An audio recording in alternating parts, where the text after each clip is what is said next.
Hello. Hello madam, నమస్తే అండి. నమస్తే అండి. ఎవరు? మేడం నైట్ మాట్లాడే కదా నేను, సైదా. నిన్న మాట్లాడారు, సైదా. ఓకే, చెప్పండి సార్. Yes sir. మేడం, ఇప్పుడు మీరు పెట్టిన లింక్ లో కింద డిస్క్రిప్షన్ లో మన కామెంట్ లో చూడండి మేడం, ఒక్కసారి అమ్మాయి ఏమని మెసేజ్ చేసిందో.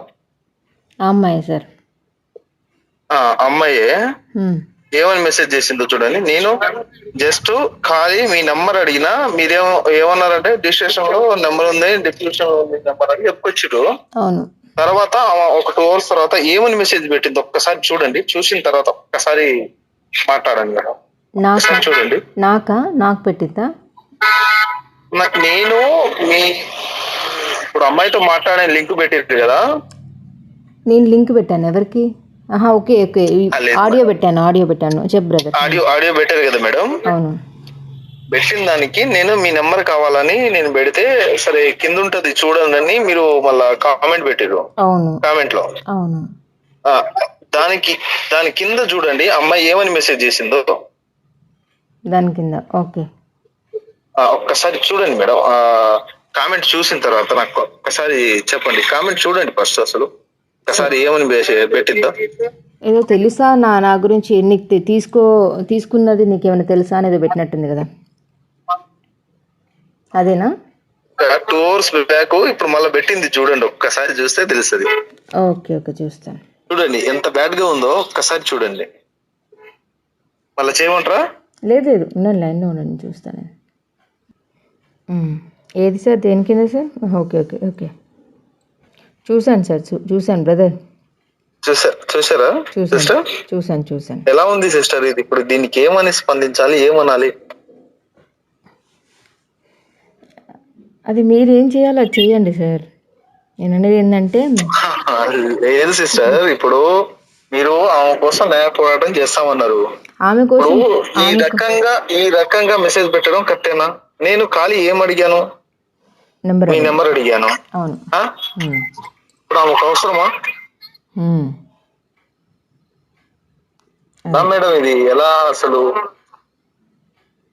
పర్సనల్ గా మెసేజ్ చేసి తిట్టింది వేరైతే, ఇప్పుడు ఇలా పబ్లిక్ గా ఇలా చేయడం కరెక్టా? ఇది అదే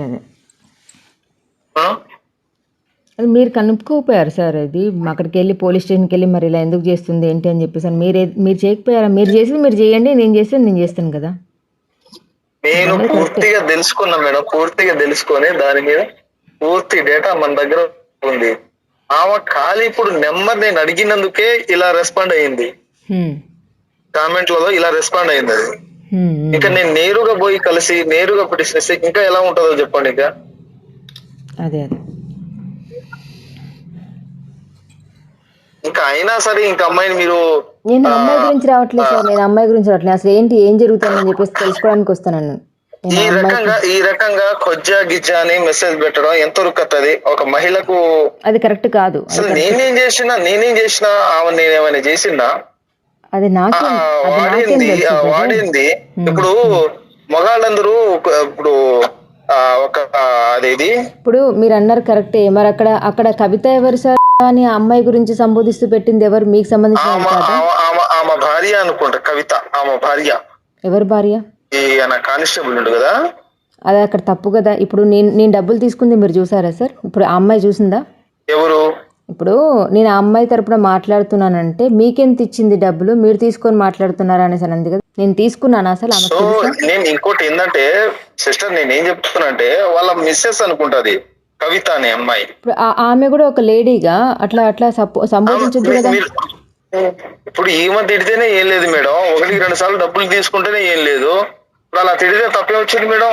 ఇప్పుడు అదే సార్, ఇప్పుడు అక్కడికి వస్తే తెలుస్తుంది కదా సార్ అసలు తీసుకుందా లేదా, ఎందుకు ఇన్ని కేసులు బుక్ అయినాయి. అది విషయం కాదు. నేను చెప్పిన దానికి విషయం కాదు. అసలు నన్ను ఇలా సంబోధించడం ఎంతవరకు కరెక్ట్? అది కరెక్ట్ కాదు. మీరు అనేది కరెక్ట్ కాదు. అలా ఏమనాలి అమ్మాయిని? ఏమనాలి? మీరు ఏం చేయాలి అది చెయ్యండి సార్. ఇప్పుడు నన్ను అనుకోండి. ఇప్పుడు ఇలా ఏమైనా చేసినావు అనుకో, ఇలా అంటారా మేడం? చిల్లరగా ఇలా అంటావా? నన్ను అలా బట్టి తిట్టింది, ఇలా చేసిందని. అవును, అలా పంపించొద్దా సార్? పంపించిందని, నన్ను అలా చెప్పిందని నేను అనుకోవాలా? నేను అందరికి చెప్పాలా? ఎలా ఉంటుంది చెప్పండి? చిల్లరగా ఉండదా? అవును. ఇప్పుడు మగవాళ్ళు మృగాల లెక్క మారేది ఎలా అంటారు? దీని లెక్క ఇలాంటి మెసేజ్ చూస్తే మారరా? చెప్పండి. నేను రాక్షసుల కూడా లెక్క మృగాల లెక్క మీరు మారరా? అన్నది కరెక్టే. మరి ఇంతకుముందు ఆ అమ్మాయికి మీరేం చేశారు అది నాకు తెలియదు కదా బ్రదర్. నేను మాట్లాడిన తప్పే. నేనే నైట్ కూడా మీకు క్లియర్ గా చెప్పిన, మీరు చెప్పారు ఇది బ్రదర్. కాదమ్మా, ఆమె నీ కులం నా ఏమంటుందంటే కులం ఒకటే, ఒక్కసారికి వదిలేయమ్మా అని చెప్పుకొచ్చిన. ఇదే నేను చేసిన తప్పు. ఓకే. అందుకని ఇదే తప్పు. అసలు ఏం జరిగింది అని చెప్పేసి అని స్టేషన్లోకి వచ్చి కనుక్కుందామనే వస్తున్నాను సార్ నేను. రండి సిస్టర్, మీరు రండి. మీరు వచ్చిన నేను తర్వాత అసలు పూర్తిగా యాక్చువల్గా కనుక్కో నాకు. నేను అసలు యాక్చువల్గా ఇదంతా మ్యాటర్ అంతా వదిలేద్దామని అనుకున్నా బ్రదర్. ఇదంతా ఏంటిది, ఎందుకు తను ఒకటి చెప్తుంది, తినేమో అసలు ఒక గౌరవప్రదమైనటువంటి వృత్తిలో ఉండి కూడా అసలు ఏదేదో మాట్లాడుతున్నాడు. ఎందుకు ఇదంతా వదిలేద్దాం అనుకున్నాను. కానీ ఎప్పుడైతే నేను నాకు కాల్ చేసి మీకు ఆఫ్టర్ ఆల్ మీకున్నది సబ్స్క్రైబర్స్ కొంతమంది అని చెప్పేసి అన్న సార్ మరి ఎందుకు డిలీట్ చేయమని చెప్పేసి అని నన్ను వార్నింగ్ చేస్తున్నాడు. అసలు నా ఛానల్ ఎవ్వరు చూడరు. ఇప్పుడు బ్రదర్ ఒక్కటి సార్ వినండి. ఇప్పుడు నా ఆయన ఛానల్ అసలు చెప్పడం ఎవ్వరు చూడరు. నా ఛానల్ సబ్స్క్రైబర్స్ 2-3 ఉన్నారు. ఎందుకు భయపడతాడు, ఎందుకు డిలీట్ చేయమంటున్నాడు, ఎందుకు రమ్మంటున్నాడు, ఎందుకు నా మీద నిందేసి వదిలేసినావు అని అంటున్నారు. ఆల్రెడీ స్ప్రెడ్ అయి ఉన్న న్యూస్ని నేను ఏదో అయిపోయిన తర్వాత వేసుకున్నాను అనుకుందాం. మరి ఎందుకు ఇంత భయపడుతున్నాడు, అది నాకు కావాలి. మరి నన్ను ఎందుకు డిలీట్ చేయమంటాడు బ్రదర్? నన్ను ఎందుకు డిలీట్ చేయమంటారు? ఆయన చెప్పేది ఏంటంటే మీరు రానైనా రండి. Okay brother. అలాంటి చాలా మంది బాధితులు ఉర్రు, మీరు రానైనా రండి, లేకుంటే ఆ లింక్ అయినా డిలీట్ చేయండి అని అంటాడు. అంతే.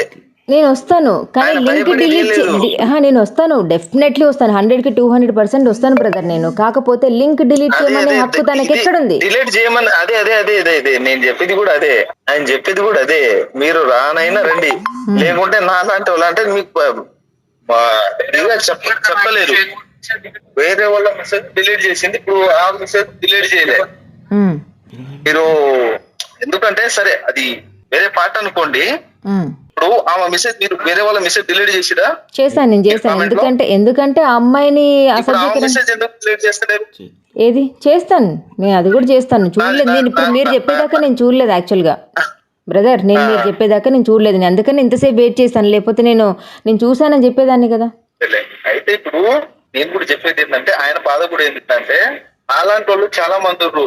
దానికోసం మిమ్మల్ని పిలుస్తుంది తప్ప, ఏదో బాధలు పిలుస్తుంది తప్ప వేరేగా ఆయన బాధలో పిలవలేదు బ్రదర్. మీరెంత సామరస్యంగా, మీరెంత ఇదిగా మాట్లాడుతున్నారు బ్రదర్. ఇప్పుడు తనేలా మాట్లాడింది చెప్పండి. మీరు పక్కనే ఉన్నారు కానీ డబ్బులు ఇచ్చిర్రు, అంత డ్యామేజ్ అయ్యింది, ఉద్యోగం సస్పెండ్ చేసిర్రు, బాధ ఉండగా ఏముంటది? సరే అక్కడికి వచ్చి నేను మాట్లాడతాను బ్రదర్. అక్కడికి వచ్చినప్పుడు వాయిస్ ఇవ్వమనండి, తనని కూడా తీసుకుంటా, తన వాయిస్ కూడా వేస్తాను. ఖచ్చితంగా వాయిస్ తీసుకున్నాను, నేను కూడా సపోర్ట్ చేస్తా. మీరు రండి. మిగతా ఇదేదైతే విషయం జరిగిందో ఈ విషయం తీసి తర్వాత ఒక 14 మంది ఉన్నారు ఆ బాధితులు. అసలు ఎందుకు చేస్తుంది సో అసలు దేనికి, ఎంతమంది బాధితులు, ఎంతమంది?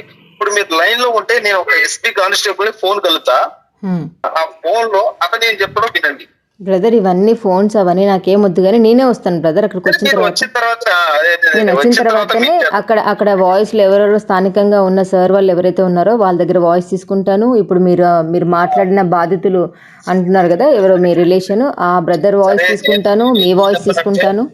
నేనేం చెప్తున్నా అంటే, సరే మా మిత్రుడు అల్లుడు ఏమైనా నోట్ జరిగితే నేను నైట్ కూడా చెప్పే మీరు సారీ అని చెప్తున్నా. నేను కూడా చెప్పిన, అతను కూడా చెప్తున్నా. బాధ ఏంటంటే అంత డ్యామేజ్ అయ్యింది, అంత డబ్బులు ఇచ్చినో, సస్పెండ్ అయినా వేరే వాడైతే సూసైడ్ చేసుకుంటాడు. వాస్తవంగా అబ్బాయి చేసుకోలేదంటే ఎంత ధైర్యంగా ఉందో ఒక్కసారి ఆలోచించాడు. అలాంటి 14 మంది నాశనం అయ్యారు. ఇంకా నేను ఏదో చేయకపోతే ఇంకో 14 మంది లాస్ అవుతారు అనే ఉద్దేశంతో సరే ఒక్క 2 మాటలు ఏమైనా అనుకుంటే నేను చెప్తున్నా, దాని నుంచి నేను సారీ చెప్తున్నా బ్రదర్. నేను అసలు వదిలేద్దామని అనుకున్నాను బ్రదర్, కానీ నిన్న నన్ను ఛాలెంజ్ చేసి చూడండి బ్రదర్, నన్ను ధమ్కి ఇచ్చింది చూడండి, దానికి నేను డెఫినెట్లీ వస్తాను. ఎందుకంటే నీ ఛానల్, నీ ఆఫ్టర్ ఆల్ నీది ఒక యూట్యూబ్ ఛానల్, నీకున్న సబ్స్క్రైబర్స్ ఎంత, నువ్వెంత, నీ విలువ ఎంత, పోయి సీఎంకి చెప్పుకోపో అని చెప్పేసి నేను మినిస్టర్కి, అంటే మినిస్టర్స్ మహిళలే ఉన్నారు, ఎవరు మన సీతక్క కానీ కొండా సురేఖ కానీ, నేను మేడమ్స్కి చెప్తాను అని అంటే వాళ్ళకెందుకు సీఎంకి చెప్పుకోపో అంటే నన్ను బెదిరిస్తున్నాడు సార్. మీ పిల్లలు లేరా, నీ పిల్లలు ఏమైనా అయితే అప్పుడేం చేస్తావు అనేసి అంటే నన్ను అంటే థ్రెటనింగ్, నాకు బెదిరిస్తున్నాడా సార్. ఇవన్నీ నేను వచ్చి ఆమె గురించి కాకపోయినా వీటి గురించి ఆయన వచ్చి అసలు ఏం జరుగుతుంది, అసలు ఆయన మీద ఎఫ్ఐఆర్ ఏం బుక్ అయింది, ఎక్కడి దాకా వెళ్ళింది, ఇవన్నీ నేను కనుక్కుంటాను బ్రదర్. మీరు అన్నట్లుగానే ఎవరు బాధితులు ఉన్నారో అక్కడ స్టేషన్ దగ్గరకు వచ్చేది ఉంటే కనుక డెఫినెట్లీ నేను వాయిస్ తీసుకుంటా, నా ఛానల్లో వేసుకుంటాను. నాది ఏది చిన్న యూట్యూబ్ ఛానల్, 2-3 సబ్స్క్రైబర్స్, అందులోనే వేసుకుంటా. ఎవరు చూడకపోయినా కూడా నేను చూసుకుంటాను అసలు ఏం జరిగింది, నేను దేని మీద రీసెర్చ్ చేశాను, ఏం జరిగింది, పూర్వాపరాలు ఏంటి అని చెప్పేసి నేను వేసుకుంటా బ్రదర్, ఎవరు చూడకపోయినా కానీ.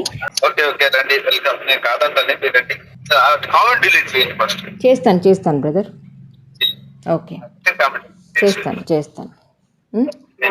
ఓకే వస్తాను బ్రదర్. వచ్చిన తర్వాత కాల్ చేస్తాను, మీకు చేస్తాను. ఇదే నెంబర్ కదా బ్రదర్ మీరు? ఎటువంటి భయపడాల్సిన అవసరం లేదు. మీకు లోకల్ గా నేను సపోర్ట్ చేస్తాను. మీకు కావాలంటే అకామిడేషన్ ఇప్పిస్తాను, అన్ని ఇస్తాను. ఈసీఎన్ అని అక్కడ డెక్కన్ సిమెంట్ అని మన దగ్గరలో ఉంటది ఫ్యాక్టరీ, సిమెంట్ ఫ్యాక్టరీ ఖాళీ. అందులో నేను ఒక ఫోన్ కాల్ చేస్తే మీకు గెస్ట్ హౌస్ అరేంజ్ చేసేస్తారు. మీరు అవసరం ఉంటే 2-3 రోజులు అక్కడ ఉండి మరి 2-3 రోజులు ఉండి మరి స్టింగ్ ఆపరేషన్ తీసుకొని కంప్లీట్ గా పూర్తిగా స్టింగ్ ఆపరేషన్ తీసుకొని పోండి. Okay brother, no doubt. Okay నా సిస్టర్. Okay brother, bye. ఫోన్ చేయడం మాత్రం మర్చిపోకండి. తప్పకుండా చేస్తాను బ్రదర్, తప్పకుండా చేస్తాను. ఓకే. ఏదైనా లేదా మీకు సపోర్టెడ్ గా నేను ఉంటాను అంటున్నా అంతే. Okay brother. ఏం అవసరం లేదంటే ఫోన్ చేయకండి. ఓకే.